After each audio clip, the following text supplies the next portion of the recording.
أعوذ بالله من الشيطان الرجيم بسم الله الرحمن الرحيم الحمد لله الصلاة والسلام على رسول الله وعلى آله وأصحابه ثم أما بعد السلام عليكم ورحمة الله وبركاته برادران و خواهران و بینندگان و شنوندگان محترم، الحمدلله که ما و شما یک درس از کتاب بدان، از کتاب علم صرف گراماتیک زبان عربی یک درس گرفتیم و حالا باشد با عون و یاردم الله تبارک و تعالی از کتاب بدان، از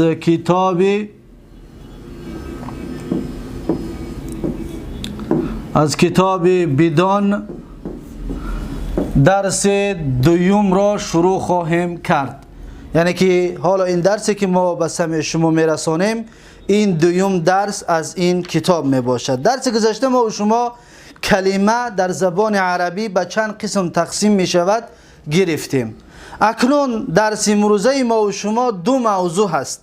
یکم موضوع تقسیم اسم، یعنی کلمه گفتیم به سه قسم تقسیم می شود، اسم است و فعل است و حرف. اکنون اسم باز تقسیم دارد و فعل باز تقسیم دارد.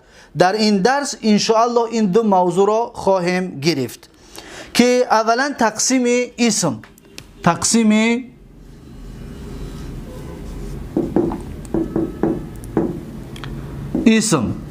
اسم به چند قسم تقسیم می شود؟ اسم چطوره که کلمه به سه قسم تقسیم می شد، اسم همچنین به سه قسم تقسیم می شود. و دوم تقسیم فعل هست.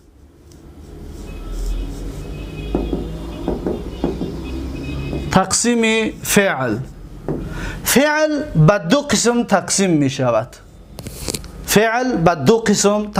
شود. پس کلمه به سه قسم تقسیم می شد، اسم و فعل و حرف. اکنون اسم به سه قسم تقسیم می شود و فعل به دو قسم تقسیم می شود. اکنون در این درس ما و شما این موضوع را خواهیم گرفت. یکم صاحب کتاب میگوید که اسم بر سه قسم است. چطوری که ما سه قسم تقسیمش کردیم؟ ثلاثی و رباعی و خماسی است. یعنی نام هاشون یکمش ثلاثی، دوم رباعی، سیوم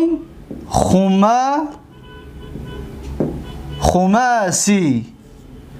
این تقسیمات چی است؟ تقسیمات اسم. ثلاثی، اکنون وقتی ما ثلاثی میگوییم چی معنا دارد؟ رباعی میگوییم چی معنا دارد؟ خماسی میگوییم چی معنا دارد؟ صاحب کتاب همین رو بیان میکنند. میگوید که ثلاثی سه حرفی را گویند، همچون زیدون. ثلاثی کلمه را میگویند که سه حرف دارد، مانند چی؟ مانند زید. کلمه زید را ببینید، زیدون. زید عبارت از سه حرف است. رباعی چهار حرفی را گویند، همچون جعفرون. کلمه جعفر را ببینید، جعفرون. جعفر همچنین چی است؟ چهار تا حرف دارد. خماسی پنج حرفی را گویند، همچون سفرجلون.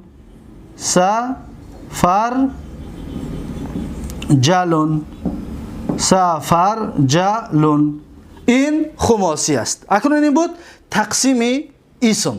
اسم به سه قسم تقسیم می شود، ثلاثی و رباعی و خماسی.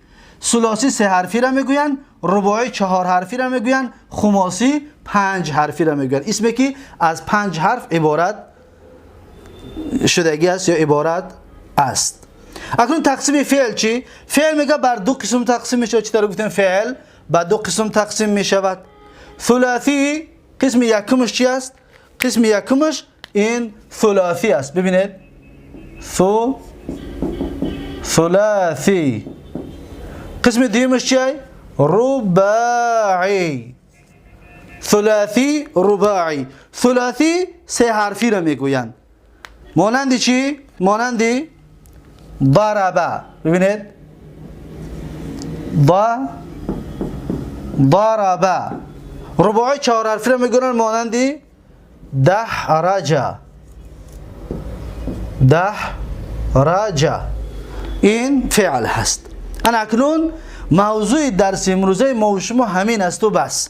صاحب کتاب درباره فعل میگه که فعل بر دو قسم است. یعنی فعل گفتیم بر دو قسم تقسیم می شود: ثلاثی و رباعی. ثلاثی و رباعی. ثلاثی سه حرفی رو گویند همچون ضربه. ثلاثی سه حرفی رو میگویند مانند چی؟ مانند ضربه. رباعی چهار حرفی رو میگویند. رباعی کلمه ای که چهار حرف دارد مانند چی؟ مانند دحرجه. مانند دحرجه. اکنون این هست درس امروزه ما و شما. یعنی که کلمه به سه قسم تقسیم می شود. قسم یکمش اسم بود. اسم اکنون به سه قسم تقسیم می شده است: ثلاثی. ثلاثی یعنی سه حرفه. حساب کنید: حرف ز، حرف یا، حرف دال. زیدون. سه حرف است. هر نامی که سه حرف است او را اسم ثلاثی اش میگویند. اسم ثلاثی. رباعی چهار حرفه، مثلا جعفرون، جیم، عین، ف، ر. این چهار تا حرف، این اسم چهار تا حرف که دارد این رو میگویند رباعی. پس اسمی که چهار حرف دارد اون را نامش اسم رباعی هست. یعنی اسمی که دارای چهار حرف است. اکنون خماسی، سوم قسم اسم خماسی است. مانند چی؟ مانند سفر جلون. ببینید سین و ف و ر، جیم و لام، 5 تا حرف. برای خاطر این را چی میگن؟ این را میگن اسم خماسی، یعنی اسم 5 حرفه. اکنون این تقسیم چی بود؟ تقسیم اسم. باز اسم های هست که زیاده از 5 حرف است، یا اسم های هست که 6 حرف 7 حرف هستند. پس اونها را انشاءالله در آینده میخونیم که اونها را ثلاثی مزید گفتنی با اسم ها داریم، رباعی مزید گفتنی اسم ها داریم، خماسی مزید گفتنی اسم ها داریم. این را در آینده انشاءالله خواهیم خواند. اکنون این بود درباره اسم و معلومات درباره اسم. اکنون تقسیم فعل. فعل گفتیم به دو قسم تقسیم می شود. یکم ثلاثی است مانند ضربه. ضربه یعنی که زد. ببینید زد ثلاثی. ضاد، ر و ب سه حرف که دارد برای هم خاطر میگن ثلاثی. اکنون با فعل رباعی می شود مانند چی؟ مانند دحرجه. مانند دحرجه. نیا که دال و ح و ر و جیم 4 تا حرف که دارد این را میگن فعل رباعی. پس فعل 3 حرفه می شود و 4 حرفه می شود. فعل 5 حرفه نمی شود. حرفای اصلیش، حرفای زایده قطعی می آید 5 حرف، لیکن حرفای اصلی قطعی فعل 5 حرفه نمی شود. ببینید اسم 5 حرفه می شود لیکن فعل 5 حرفه نمی شود. اسم فقط، فعل فقط 3 حرفه و 4 حرفه است و بس. پس این بود دوم درس ما و شما از کتاب بدان درباره تقسیم اسم و تقسیم فعل.